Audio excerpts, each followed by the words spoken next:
성경을 보면요, 하나님께서 이스라엘 백성들 뿐만 아니라 하나님의 자녀들이 어려움을 겪으면 하나님 앞에 기도를 합니다. 그러면 하나님이 때로는 응답의 역사로 인도해 주시죠. 그런데 주로 누구를 사용하냐? 사람을 사용합니다. 우리는 뭐 하늘에 갑자기 뭐 뚝 떨어질 것 같잖아요.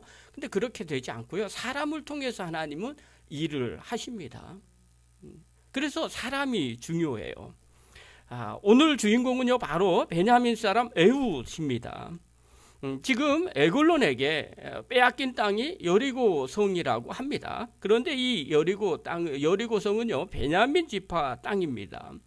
그러니까 베냐민 지파의 사람들이 왜 저기 에글론 왕이 와서 침입을 해서 땅을 빼앗겼어요. 그러면 12지파 중에 어느 지파가 제일 안타까워 하겠습니까? 당연히 자기 땅 뺏긴 지파가 제일 안타까워 할 거예요.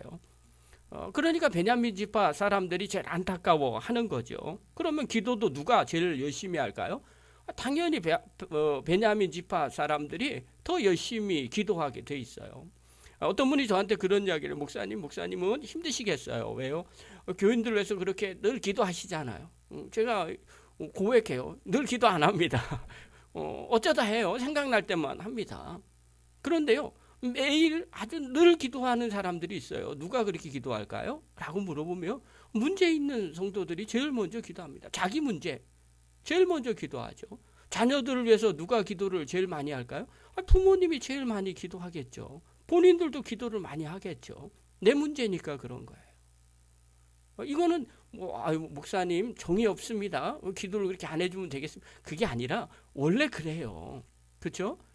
자기가 제일 안타까운 거죠. 그러니까 베냐민 지파가 땅을 빼앗겼으니까 거기 있는 사람들이 제일 안타까운 겁니다. 기도를 해도 그들이 더 많이 하는 거예요. 그러면서 그들이 이야기하죠. 하나님, 나에게 능력 주시면 저 땅을 다시 되찾아오겠습니다. 자, 하나님 입장에서는 어떤 사람을 써야 가장 일을 열심히 할까요? 당연히 베냐민 사람을 써야 일을 열심히 할 거예요. 자기네들은 빼앗긴 땅이잖아요. 이렇게 얘기하면 좀 되게 조심스러운데, 지금 유럽에 전쟁이 일어났어요. 러시아하고 어디 가요? 우크라이나. 그런데 누가 이야기를 해요? 미국 대리전이라는 거예요. 누가 지금 죽을 둥살둥하고 싸울까요? 당연히 우크라이나 사람들이 죽을 둥살둥하고 싸우는 거예요. 왜요? 지면 나라가 없어져요. 러시아는요, 지면 그냥 자기네 본토로 가면 끝이에요. 미국은 어때요? 이스라엘이 지금 난리가 나니까 여기에 신경 쓰잖아요. 항공모함을 몇 개나 갖다 놨는데요. 우크라이나 그 앞에 흑해에다 안 갖다 놨어요. 이게 가까운 데일수록, 이해관계가 있을수록 더 열심히 애쓰게 되는 거예요. 그러니까 12지파 중에 당연히 하나님 입장에서도 가장 애가 타는 베냐민 지파 사람을 선택하는 게 합리적이라는 거예요. 그래서 베냐민 사람 에훗을 선택했어요. 자, 그러면 하나님이 도대체 어떤 사람을 어떤 기준으로 선택을 했을까? 자, 에훗이라는 사람은 어떤 사람이냐면요, 오늘 15절 한번 보십시오. 15절 읽겠습니다. 시작. 이스라엘 자손이 주님께 울부짖으니 주님께서 그들에게 한 구원자를 세우셨는데 그가 곧 베냐민 지파 게라의 아들인 왼손잡이 에훗이다. 이스라엘 자손은 에훗을 시켜 모압 왕 에글론에게 조공을 보냈다. 자, 이스라엘 자손이 주님께 부르짖었어요. 12지파 중에 누가 제일 많이 부르짖었을 거라고 추측을 해요? 당연히 베냐민 지파 사람들이 기도를 많이 했죠. 왜냐하면 자기네 땅이 빼앗겼으니까 그런 거죠. 그러니까 하나님이 한 구원자를 세우셨다는 거예요. 그 사람이 누구냐면 베냐민 지파 게라의 아들인 에훗이라는 거예요. 근데 왼손잡이 에훗이에요. 자, 누구의 아들인 누구? 성경은 이런 말을 많이 나와요. 이게 당연한 거예요. 누구의 아들인 누구 이렇게 설명해줘, 보증해 주는 거예요. 우리도 옛날에 이렇게 사람 소개할 때 그러잖아요. 저기 누구네 집 아들, 셋째 아들 누구야? 뭐 이렇게 설명을 한 거예요. 그거랑 같은 내용이에요. 그런데 특별히 하나를 더 붙여놨어요. 그게 바로 뭐냐면 왼손잡이 에훗이에요. 자, 왼손잡이라고 하면 우리가 어떻게 생각하느냐? 요즘식으로 생각하면 아무 문제가 없어요. 왼손잡이가 있을 수 있지 않겠어요? 오른손잡이도 있고 왼손잡이도 있는 거예요. 어떤 분은 이런 얘기, 왼손잡이는요 머리가 똑똑해요. 주변에서 그렇게 얘기하잖아요. 진짜인지 가짜인지 모르겠어요. 그런데 그냥 사람들이 그렇게 얘기해서 저도 그렇게 알고 있어요. 우리나라에서는요, 저 때만 해도 왼손잡이는 뭐라고 얘기했냐면 고집이 세다 이렇게 얘기했어요. 왜 왼손잡이가 고집이 셌을까요? 이유가 뭘까요? 원래부터 걔가 고집이 센 거예요? 아니에요. 저 때만 해도요, 어른들이 왼손으로 밥을 먹거나 글을 쓰거나 뭘 하면 싫어했어요. 그래서 부모님이 어렸을 때부터 왼손으로 하면 혼내켜요. 오른손으로 하게끔 해요. 그런데도 그 부모의 모진 핍박을 겪으면서도 왼손잡이로 꿋꿋하게 버텨낸 사람이에요. 그걸 고집이 세다. 얼마나 고집이 세면 부모님이 그렇게 혼내키고, 뭐 옛날에 혼내키는 거는 그냥 말 한두 마디 하는 게 아니잖아요. 막 몽둥이로 막 패고 그랬잖아요. 헛지리도 패고 밥도 못 먹게 하고 막 그랬거든요. 막 밥상 없고. 그런데 그런 걸 전부 다 아랑곳하지 않고 왼손으로 꿋꿋하게 쓰는 거예요. 그러니까 얘기하는 게 저 사람 고집이 세, 이렇게 얘기하는 거예요. 그러면 성경에서 얘기하면 에우 고집이 센 사람인가? 이렇게 생각할 수도 있잖아요. 그런데 그게 아니에요. 원어로 보면 이 왼손잡이라는 건 오른손이 묶여있는 이라는 뜻이에요. 이 말은 다른 말로 표현하면 오른손에 장애가 있다는 거예요. 그러니까 왼손잡이 에웃 이렇게 표현하지만 오른손에 장애가 있는 에웃이다 이렇게 설명을 하고 있는 거예요. 자, 이때 당시에는요, 지금도 마찬가지지만 장애를 갖고 있는 사람을 막 존경하고 좋게 보는 풍습이 아니잖아요. 옛날에는 더 그랬어요. 장애는요 숨겨놨어요. 우리 옛날에 어르신들 보면요, 집에 장애가 있잖아요. 그럼 그 아이를 숨겨요. 바깥에 보이진 않는 거예요. 수치라고 여겼어요. 옛날에는 조선시대 더 했죠. 이때 당시 구약에는요 더 했어요. 유대사회도요, 장애를 가지면요 같은 공동체 안에 회의에 들어올 수가 없어요. 그런데 하나님이 그렇게 장애 있는 사람을 쓴다는 거예요. 사람들이 보기에는요 전혀 존경스러운 사람이 아닌 거예요. 세상적으로도 잘난 사람이 아닌 거예요. 장애가 있어요. 문제가 있는 사람이에요. 멸시받는 사람이에요. 근데 그 사람을 사용하는 거예요. 자, 성경에 한번 봅시다. 19절 한번 봅시다. 이 사람이 어떻게 하느냐? 19절 우리 한번 읽겠습니다. 시작. 그러나 에웃 자신은 길갈 근처 돌 우상들이 있는 곳에서 되돌아와 에글론에게 임금님 제가 은밀히 드릴 말씀이 있습니다 하고 아뢰었다. 왕이 모시고 섰던 부하들에게 물러가라고 명령하자 그들은 모두 물러갔다. 자, 에웃에 대한 내용을 하나 더 볼 수 있는 거예요. 조공을 바치러 가는 사람으로 뽑혀서 간 거예요. 그런데 조공을 바치고 난 뒤에 에글론 왕에게 이야기를 하는 거예요. 잠깐만 할 얘기가 있으니 사람들을 물려주십시오. 자, 그러면 여러분들이 생각해 보십시오. 아니, 점령지에서 온 사람이에요. 적대적인 사람이에요. 근데 그 사람과 왕이 단둘이 독대를 한다는 거예요. 청하는데 주변 사람을 다 물려요. 그러면 여러분이 왕이라면 저 사람은 어떤 사람이에요? 내가 충분히 제압할 수 있는 사람인 거예요. 나에게 전혀 해를 끼치지 못한다고 생각하는 사람이에요. 왜요? 오른손이 장애가 있잖아요. 오른손을 쓰지 못하고 왼손만 쓰는 사람이라고 해보십시오. 그럼 너끈히 이길 수 있지 않아요? 제가 싸움을 못합니다. 그런데도 이길 수 있을 것 같아요.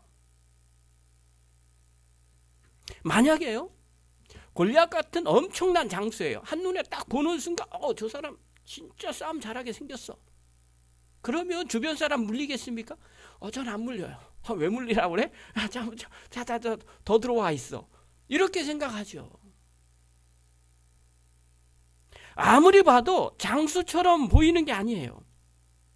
에글론의 눈에도요, 그냥 한 손 못 쓰는 장애인이에요. 별거 아닌 사람으로 보인 거예요. 그런데 결론을 얘기하면 하나님이 그런 사람을 선택하시는 거예요. 그런 사람을 통해서 하나님의 일을 하는 거예요.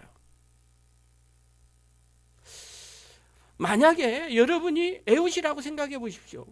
내가 장애를 갖고 앞에 나서본 적도 없어요. 그런데 이스라엘 백성들이 우리 땅을 빼앗겨갖고 하나님 앞에 간절히 기다려요. 이렇게는 못 삽니다. 나라를 되찾게 해주십시오. 간절히 기도했는데 하나님께서 이야기를 하는 거예요. 한 손 들고 있는데, 그리고 엎드려서 기도하고 있는데, 에웃, 너 일어나서 네가 가라. 이렇게 얘기해 보세요. 만약에 여러분들에게 네가 가서 좀 해봐, 너밖에 없어, 이렇게 말하면 어떡할까요? 오른손 못 쓰고 있어요. 사람들이 나를 존경하는 것도 아니에요.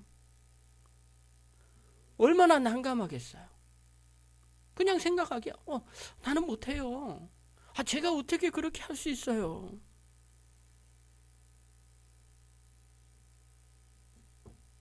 어떤 분이요, 대표 기도 좀 하세요. 그러면 저 못해요.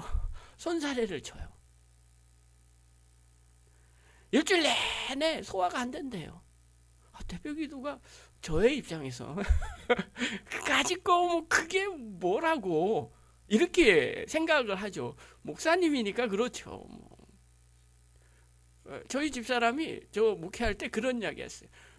목사님이니까 그냥 기도하라 그러면 하잖아요. 나는 가슴이 콩각콩각 뛰어요. 그런 얘기를 한 적이 있거든요. 근데요, 저도 그랬어요. 저도요, 전도사 처음으로 갔는데요, 기도를 얼마나 했겠어요. 근데 전도사라고 계속 시키는 거예요. 땀 뻘뻘 흘려가면서 기도했어요. 대부분 사람들은요, 그렇게 이야기를 하는 분들이 계세요. 말주변이 없어서 못해요. 나는 신앙이 없어서 못해요. 나는 많이 배우지 못해서 못해요. 어떤 사람은요, 교회에서 일 좀 하세요. 그러면 얘기하는 거예요. 나 같은 사람이 어떻게 할 수 있어요? 못해요.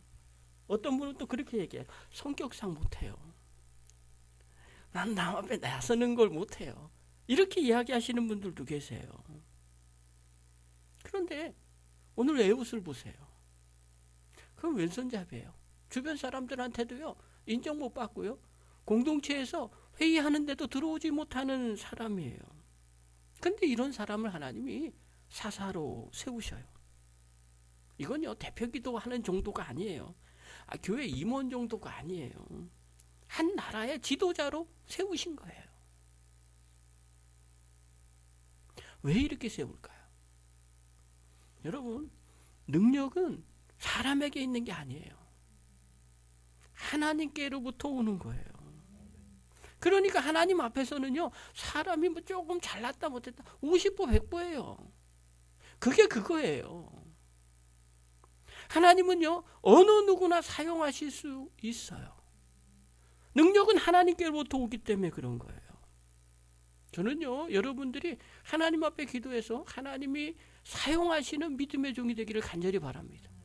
전제 조건이에요. 하나님이 여러분에게 큰 능력을 부어주기를 간절히 바랍니다. 오늘 쓰임 받기를 간절히 원하는 사람들이 혹여나 마음 가운데 있어요. 그러면 질문해요. 나도 쓰임 받고 싶습니다. 나에게 부족한 것 너무 많이 있습니다. 무엇부터 채워야 될까요? 여러분, 이런 염려 걱정하지 마시기 바랍니다. 쓰임 받기 위해서요, 하나님이 대단한 것 요구하지 않습니다. 네 목숨을 바쳐라, 네 인생을 바쳐라, 네 전 재산을 바쳐라, 그런 거 하지 않습니다. 하나님은 딱 한 가지를 원하세요. 그게 바로 뭐냐면 자원하는 마음이에요. 하고자 하는 마음이에요. 내가 하나님이 나를 쓰시겠다, 내가 하나님 앞에 쓰임 받겠다라는 이 마음을 갖고 있으면 돼요. 그리고 하나님이 말씀하시면, 하나님이 기회를 주시면 그냥 사용하시면 됩니다. 오늘 에웃을 한번 보십시오. 부족한 사람이었어요. 하나님이 사사로 세우고 네가 그 일을 하라고 하니까 어떡합니까? 그들이 그 일을 해요. 에웃이 그냥 순종하면서 그 일을 해요. 여러분, 19절 다시 한번, 15절, 자, 15절 다시 한번 보겠습니다. 우리 한번 읽겠습니다. 시작. 이스라엘 자손이 주님께 부르짖으니 주님께서 그들에게 한 구원자를 세우셨는데 그가 곧 베냐민 지파 게라의 아들인 왼손잡이 에웃이다.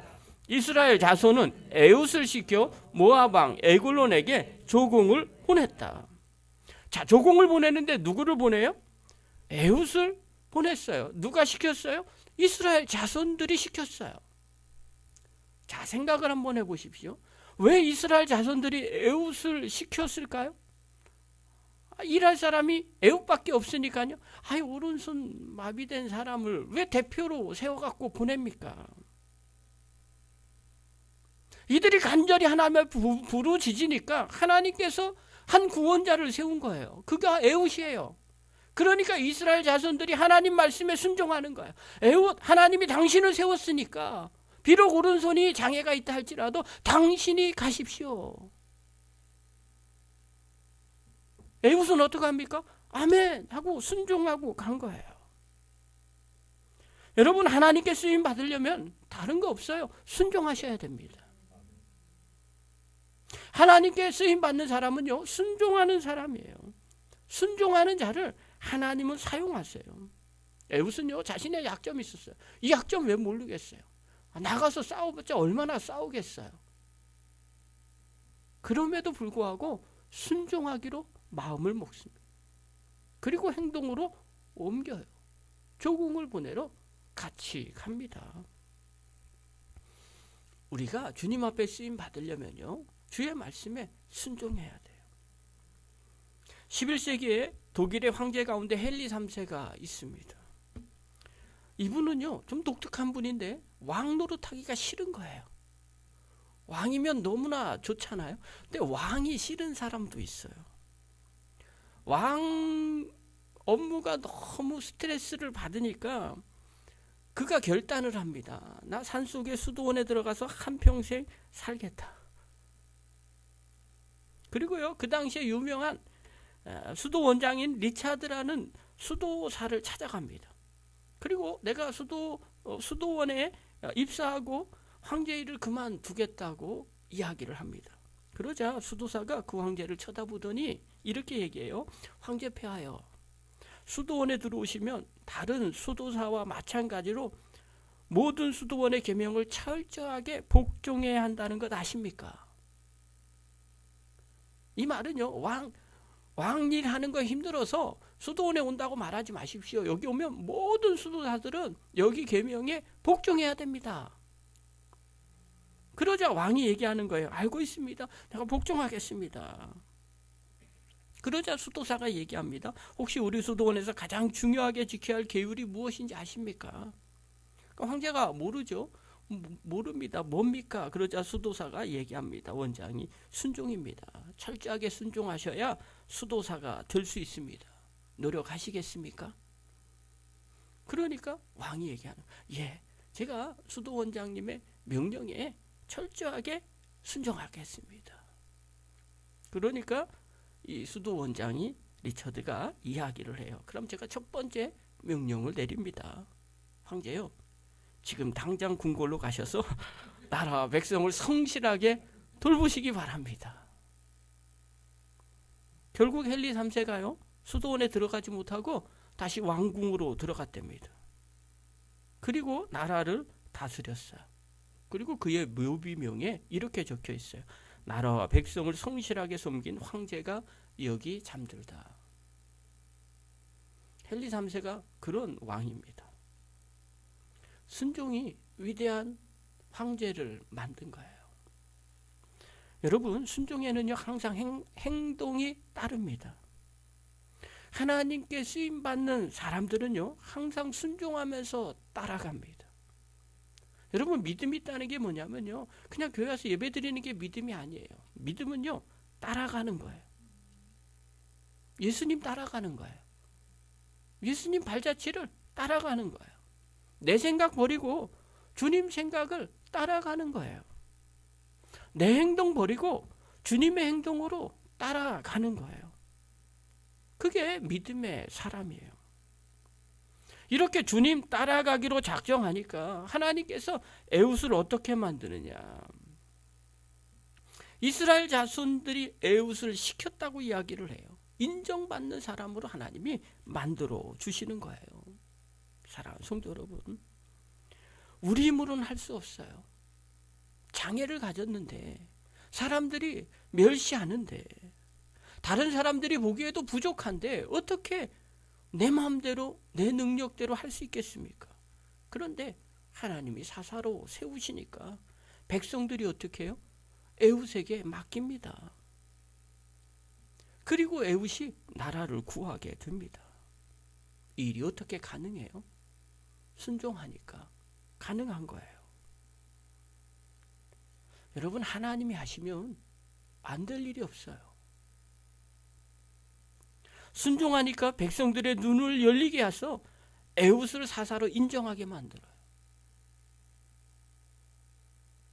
영적인 눈이 열려지면요, 하나님께서 세우신 사사들이 보이기 시작합니다.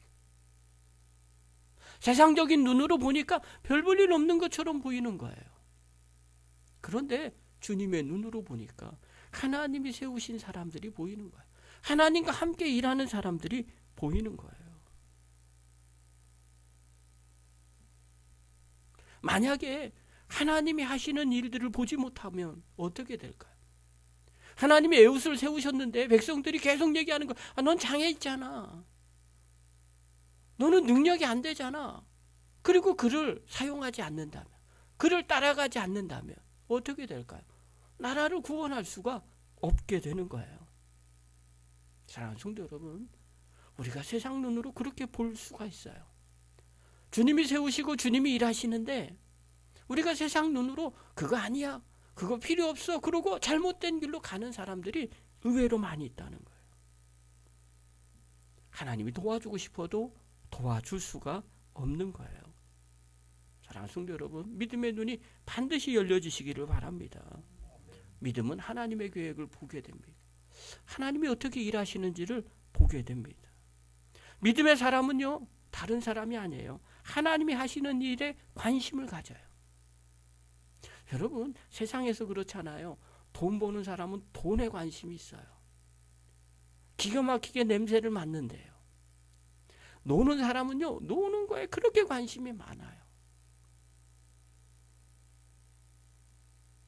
술집이 어디 새로 생겼는지 금방 알아요. 관심이 거기 있기 때문에 그래요. 믿음의 사람은요, 하나님이 뭘 하시고 하나님이 뭘 기뻐하시는지 거기에 관심이 있어요. 그리고 하나님께서 사람을 통해서 일하시는 게 무엇인지 거기에 관심이 있어요. 그리고 믿음의 사람을 통해서 항상 하나님께 순종하는 사람으로 바뀌어지게 됩니다. 여러분, 주님의 일은 늘 그렇게 이루어져요. 우리가 보기에는요, 잘하는 사람, 그 사람을 하나님은 사용하지 않아요. 하나님은 순종하는 사람을 사용하세요. 항상 겸손한 사람을 사용하세요. 왜냐하면 아까도 얘기한 것처럼 사람의 능력은 거기기 때문에 그래요. 그러나 하나님이 사용하시면, 하나님이 능력을 주시면 그 누구보다도 더 놀라운 일들을 하게 됩니다.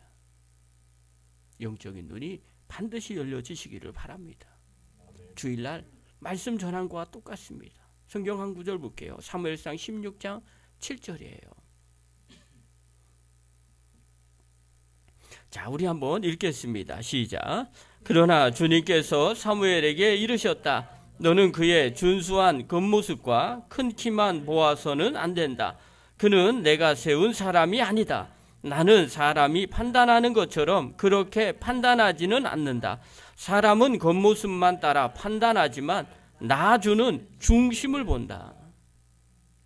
하나님께서 사무엘에게 찾아오셨어요. 그리고 말하기를 사울을 버리고 새로운 왕을 세우겠다. 그러니 이새의 집으로 가라. 그 중에 한 명이 왕이 될 것이다. 이렇게 말씀하셨어요. 사무엘이 그 말씀에 순종해서 이새의 집으로 갔어요. 그리고 자식을 보는데 하나같이 괜찮은 사람이에요. 정말 왕의 제목이에요. 그래서 기름 부으려고 하니까 하나님께서 사무엘에게 말씀하시는 거예요. 너는 그의 준수한 겉모습과 큰 키만을 보아서는 안 된다. 그는 내가 세운 사람이 아니다. 나는 사람이 판단하는 것처럼 그렇게 판단하지는 않는다. 사람 눈과 주님의 눈이 다르다는 거예요. 사람의 판단 기준과 주님의 판단 기준이 다르다는 거예요. 사람은요, 세상에 능력 있고 잘난 사람을 생각합니다. 많이 배우고 권세 있는 사람을 생각합니다. 이 정도면 능력이 있지라고 얘기합니다. 그런데 주님은 그렇게 판단하지 않는다는 거예요. 겉모습을 따라 판단하지 않고 나주는 중심을 본다는 거예요. 중심은 뭘까요? 주일날 얘기했어요. 충성스러운 거, 신실한 거. 누가 신실할까요? 주님 말씀하시면요, 충성스럽고 신실하지 않은 사람은요, 앞에서 이해하고 뒤에 돌아서 반대로 가요. 금방 바뀝니다. 그런데요, 신실한 사람은 우직합니다. 말씀 그대로 계속 갑니다. 끝까지 가요.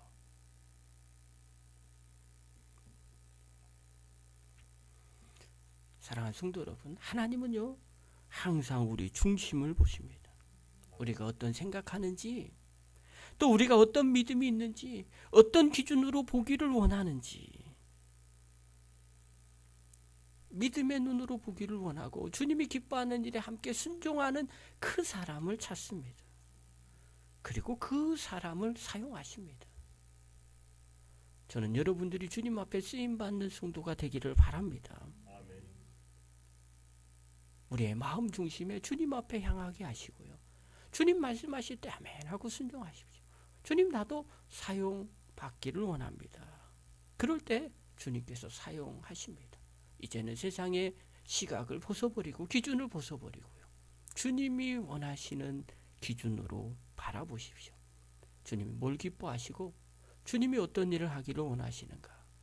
주님, 제가 여기 있습니다 고백하면 하나님은 그 사람을 사용하십니다. 저와 여러분이 그렇게 주님 앞에 내가 여기 있습니다 고백하며 순종하면서 주님 앞에 사용받는, 그래서 하나님의 은혜와 축복을 누리는 축복의 종이 되기를 간절히 축원합니다. 기도하겠습니다. 거룩하신 하나님 아버지, 은혜를 감사드립니다. 세상에는 겉으로 보여지는 것, 권세, 명예, 또 세상의 지식들을 가지고 사용한다고 합니다. 그것이 대단한 능력이라고도 말합니다. 그러나 하나님 앞에서는 아무것도 아닙니다. 주님은 정말 주님이 원하는 사람, 순종하기를 원하고 주님 앞에 쓰임받기 원하는 그 사람을 능력을 주셔서 사용합니다.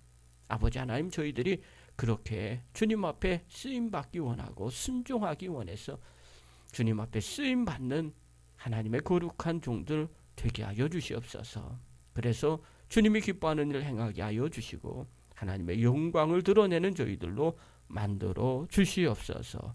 예수님의 이름으로 감사하며 기도하옵나이다. 아멘.